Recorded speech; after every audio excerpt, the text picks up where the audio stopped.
अरे सुनी ना है दिन छोटको बारे नु घरवा हमरा के तबाह क के रख देले बारे। क्या करत रे हो? अरे चोली में बेंग डालता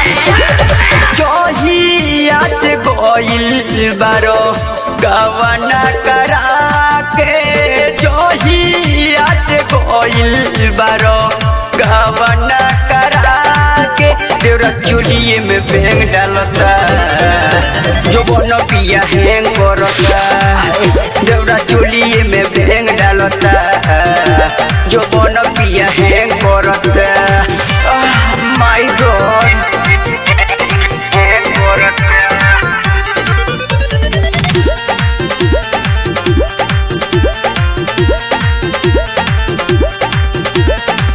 कबो उड़ाले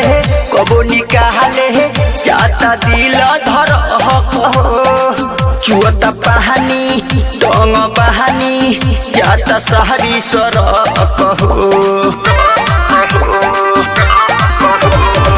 कबो उड़ाले कबो निकाले जाता दिल धर चुअता पहानी टंग बहानी जाता सहरी सर रही जाता भीतर सैया उतौज बुझा के रही जाता भीतर सैया उतौज बुझा के तेरा चुलिया में बैंग डालता जो बन पिया हैंग करता तेरा चुलिया में बैंग डालता जो बन पिया हैंग करता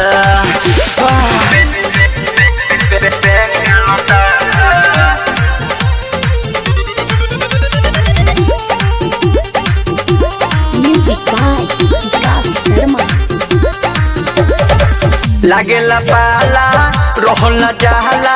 होखेला बड़ी गुदी हो लागता डर आजा ना घर नइखे रूपे सवा के बुद्धि हो लागेला पाला रहला जाला होखेला बड़ी गुदी हो लागता डर आजा ना घर नइखे रूपे सवा के बुद्धि हो राइटर निगमित से अभिषेक साथ रही के राइटर निगमित से अभिषेक साथ रही के